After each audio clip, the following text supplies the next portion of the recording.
네, 안녕하세요. 오늘도 ETF 시황 빠르게 정리해드리도록 하겠습니다. 오늘은 강재웅 한국투자신탁운용 ETF 마케팅부 부장 연결해서 자세한 ETF 시황 들어보도록 하겠습니다. 부장님, 네, 바로 알아보도록 할 텐데 먼저 지난주 ETF 시장에 대한 리뷰 포인트부터 짚어주시죠. 네, 먼저 지난주 시장 움직임부터 간단히 살펴보면 지난주 뉴욕 증시는 이제 금요일 날 부활적으로 휴장을 했고요.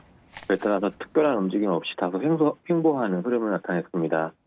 주 초반 정부 증시는 약세 흐름을 보였는데 4일 발표된 고용지표 둔화가 연준의 긴축 속도 조절 조절로 연결되지 않을까라는 기대감이 높아지면서 주 후반 들어서 반등에 성공을 했던 모습이었습니다. 이에 따라서 연준 정책 방향을 예측해 볼 수 있는 그 CME 패드워치에서 5월 금리 동결 확률도 좀 높아졌고요.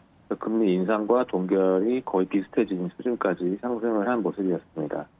한편 휴장일이었던 지난 7일에 발표된 3월 비농업 고용지표의 경우 전월 대비 둔화된 모습이었으나 여전히 견조한 수준은 이어갔었습니다. ETF 성과 측면에서 보면 지난 한 주간 가장 높은 상승세를 나타낸 ETF는 국제 유가 관련 ETF였습니다. 미국 상업 원유 재고 감소, 또 오펙 플러스의 자발적 감산 발표와 같은 이슈로 상승세를 유지 중인 국제 유가 영향의 유가 연동 ETF들이 7에서 8% 정도 상승세로 상위권에 랭크가 되었습니다. 한 주간 미국 금리가 하락하면서 25년 이상 장기 국채에 투자하는 ETF도 5.39% 상승 마감을 했습니다. 지난 금요일 발표된 고용지표가 둔화되었지만 여전히 견조해서 금리가 반등했고요. 주 초반 대비 하지만 여전히 하락한 모습이었습니다. 특히 상승한 채권 ETF는 원금 이자 분리 채권인 스트립스 채권에 투자하면서 듀레이션과 채권 만기를 거의 동일하게 가져가고요. 그에 따라서 금리 민감도가 일반 채권 대비 더 높은 것이 특징적이었습니다. 한편 달러 약세 흐름의 지속적인 상승세를 이어가고 있는 금 가격과 관련해서 금 채굴업체 투자 ETF도 5% 이상 상승하면서 한 주를 마감했습니다. 또 경기 방어적 성격이 강한 헬스케어 섹터 같은 경우도 강세를 보였고요. 이에 따라서 헬스케어 섹터 지수 추종 ETF도 4%대의 강세를 나타냈습니다. 약세를 보였던 ETF들은 주로 최근까지 강세를 지속한 ETF들이 다소 좀 쉬어가는 흐름을 보였었고요. 반도체 관련 ETF와 이제 클린 에너지 관련 ETF들이 마이너스 4에서 한 마이너스 5% 초반대까지 하락을 하면서 한 주를 마감했습니다. 또 원자재 중에서 재고 증가 이슈로 이제 천연가스 가격이 약세를 지속하는 가운데 천연가스 관련 ETF도 마이너스 4%대 약세를 나타내면서 국제 유가 ETF와 다소 다른 흐름을 보이고 있습니다. 네, 아직까지는 안전자산에 대한 선호 심리가 강한 것으로 좀 풀이해 볼 수가 있겠는데요. 그렇다면 이번 주에 주목해봐야 할 이슈는 어떤 게 있을까요? 네, 이번 주 시장은 미국의 3월 물가지표 발표와 또 미국 은행주들의 실적 발표에 시장의 관심이 집중될 가능성이 높다고 보고 있습니다. 현지 시간 12일 발표 예정인 미국의 3월 CPI는 전년 대비 5.1%, 전월 대비 0.4% 상승할 것으로 전망이 되면서 둔화세를 보일 것으로 지금 예상이 되고 있고요. 또 5월 FOMC에서 기준금리 인상이 0.25%포인트에 그치거나 동결할 가능성에도 무게를 두고 있습니다. 연내 금리 인하까지 기대감이 커지진 않을 수 있는데 연준의 추가 금리 인상 압력이 줄어들 수 있다는 점에서 증시에는 긍정적인 제도가 될 것으로 기대를 하고 있습니다. 한편 같은 날인 12일에는 또 3월 FOMC 의사록이 발표가 됩니다. 지난달 0.25%포인트 금리 인상한 이후에 시장 참가자들은 이번 회의록에서 금리 인하 시그널 혹은 타이밍에 대한 단서를 찾으려고 할 것으로 보이고요. 또 해당 회의록에서 연준 위원들의 은행 불안 관련 크레딧 시장 위축과 또 경기 침체 코멘트가 발견이 될 경우 금리 인상 압력이 좀 둔화될 가능성도 있고 이것이 곧 증시의 호재로 작용할 수도 있겠습니다.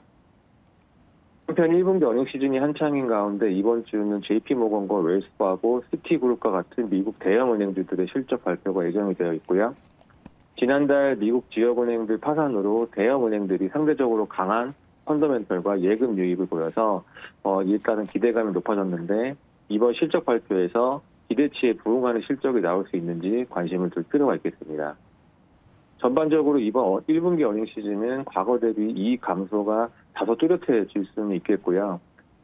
팩트셋 집계 결과에 따르면 S&P 500 지수 상장 기업들의 올해 1분기 순이익은 전년 동기 대비 7.2% 정도 감소할 것으로 예상이 되고 있습니다. 이는 코로나 팬데믹 당시인 2020년 2분기에 보였던 32%의 이익 감소 이후에 가장 큰 낙폭이고요. 만약에 감소세가 유지될 경우 작년 4분기에 이어서 올해 1분기까지 2분기 연속 실적 감소를 하게 됩니다. 실적 감소는 경기 침체 우려를 키워서 증시에 부담이 될 수도 있는데 동시에 연준의 금리 인상 압력을 낮출 수 있다는 호재로도 작용할 수 있어서 실적 결과치에 따라서 증시 변동성이 다소 확대가 될 수 있다는 점을 염두에 둘 필요가 있겠습니다. 네, 미국의 대형 은행주의 실적 좀 주목을 해보시면 좋을 것 같은데요. 그렇다면 특히 주목할 ETF 테마는 어떤 게 있을까요? 네, 이번 주 글로벌 증시는 물가와 실적 사이에서 결과에 따라 다소 변동성이 높아질 수 있기 때문에 변동성 축소에 초점을 맞춘 ETF 포트폴리오 전략을 이용할 수 있겠습니다. 이에 따라서 주식 대비 채권 비중 확대를 통한 변동성 축소 전략이 긍정적으로 보여지고요. 특히 아직까지 높은 금리 레벨로 인컴 매력이 높아졌고 또 긴 만기에 금리의 추세적인 하락 시 자본 차익 기대까지 가능한 미국의 장기 국채 투자가 효과적일 수 있겠습니다.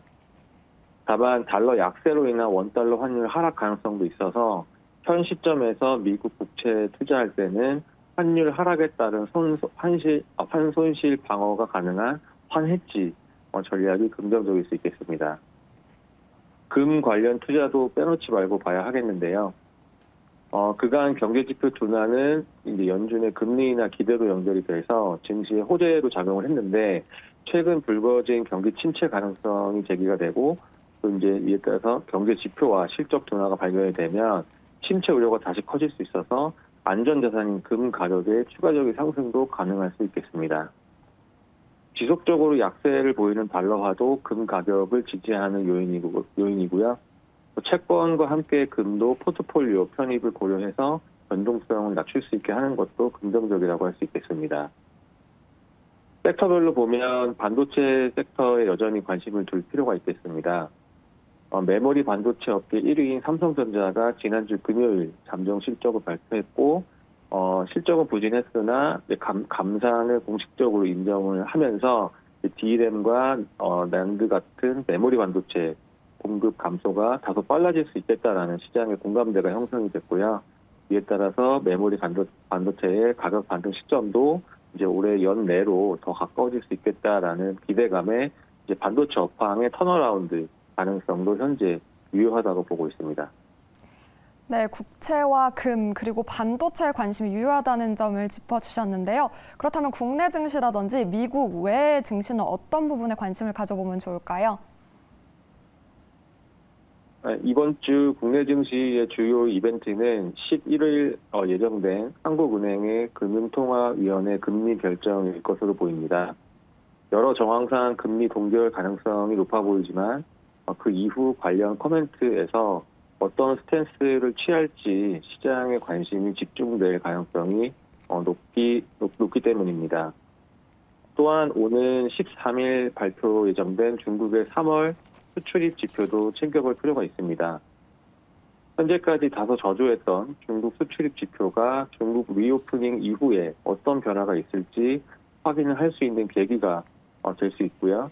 특히 중국의 수입이 늘어난다면 향후 중국의 수출 증가로도 연결될 수도 있어서 중국 경기 회복에 대한 확인이 가능한 지표이므로 이 지표의 결과를 확인하려는 시장 참가자들의 어떤 그 심리도 확대될 것으로 보이고요. 또 결과 발표치에 따라서 중국과 홍콩 증시에 상장된 기업들 주가에도 영향을 줄 수 있기 때문에 중국 관련 ETF들도 단기적으로 관심을 가져볼 필요가 있겠습니다. 한편 국내 ETF 시장을 보면 한국전력 채권 발행에 따른 상위 등급 회사채의 자금 조달 성공 여부도 중요한 이슈가 될 수 있겠습니다. 한전채와 은행채의 발행 물량이 최근에 확대가 될 가능성이 좀 재부각이 되고 있고요. 이에 따라서 우량한 고금리 채권이기 때문에 시중 자금을 다소 흡수할 수 있지 않을까라는 가능성이 좀 높아졌고, 이에 따라서 채권 시장이 다소 약세를 보일 수 있다라는 어떤 가능성도 점쳐 볼 수 있기 때문에 국내 채권 ETF 중에서 회사채 관련 ETF들에는 다소 부담스러운 상황이 발생할 수도 있겠습니다. 하지만 아직까지 회사채 금리는 안정권에 머물러 있어서 흔들리는 모습은 아니고요.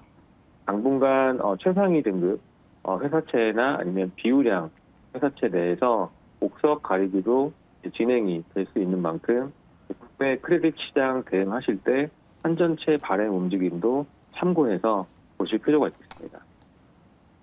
네, 중국 관련 ETF 그리고 국내 회사채 ETF는 좀 주의를 해야 한다라는 의견 주셨습니다. 지금까지 강재욱 한국투자신탁운용 ETF 마케팅 부장과 함께 ETF 시황 들어봤습니다. 부장님 고맙습니다. 감사합니다. 네, 지금까지 ETF 시황 살펴봤습니다.